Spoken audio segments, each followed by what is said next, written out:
We're kicking off our newest series, Latin America's Middle Class. We'll give you an in-depth look at how the region's power structures and economic composition is transforming societies in that region. The middle class grew 50% over the last decade, with almost 1 in 3 people now in the middle class. In fact, the number of people in poverty shrank so much, it's equal to the size of the middle class. But each country still faces its own particular challenges for the middle class. And we begin with Brazil. Stephan Gibbs joins us live from Rio de Janeiro with more. Hi, Stephan. Phil, well, here in Brazil, 35 million people have joined the middle class over the last decade. And that's had many interesting effects on this society. One is the number of domestic workers in people's homes, long a custom amongst the traditional middle class here. But rising incomes and record low unemployment is changing that. It's a common sight across Brazil. Employing domestic staff is the norm in many a middle-class home. For Sonia, it's a family tradition. We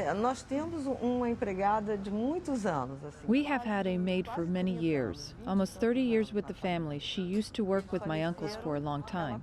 They died and she stayed on with me. Yet times are changing.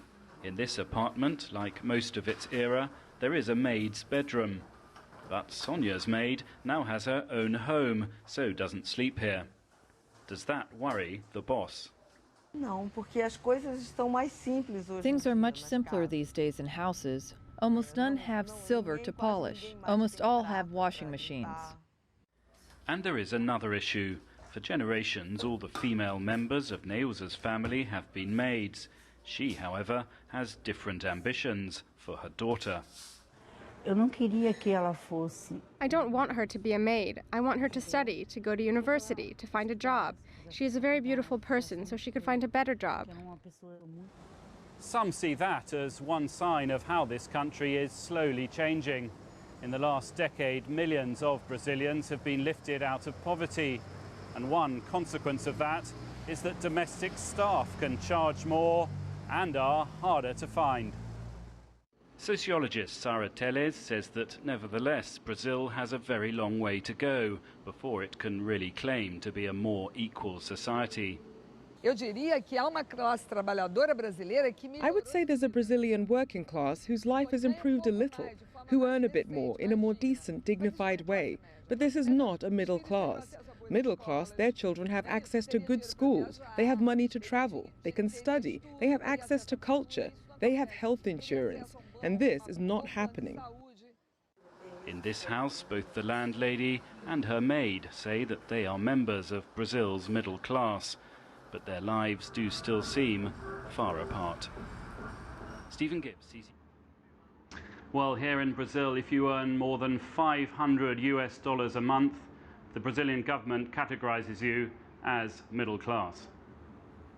Stephan, you say a lot has been done to expand the middle class, but what about the income inequality, the gap between the rich and the poor in terms of income?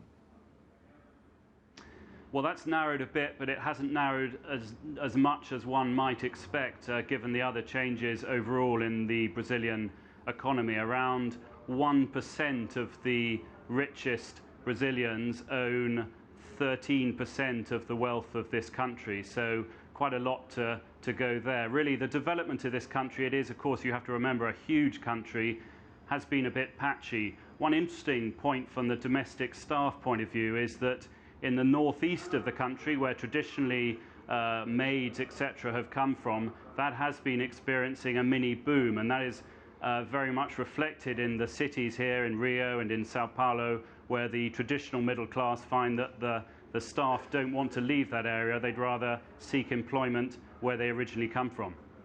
All right, Stephan, thank you so much.